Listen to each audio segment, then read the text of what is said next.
Ben seninle çok hoşbəxtəm, birgə boynum bükmüş qoğrular tək. Kalbimde yaşayırsan, en değerli en saf duygular tek. Gözlerinde bir alem var, orada sen varsan orada ben varım.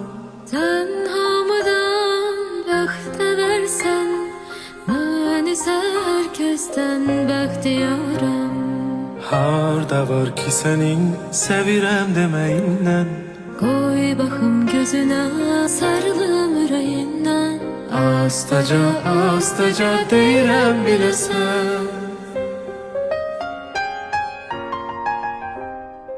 Bir bahardır, bir de sensen, size olan sevgim bir ihtiyardır.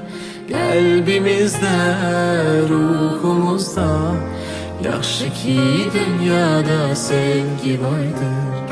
Bir bahardır, bir de sensen, size olan sevgim bir ihtiyardır.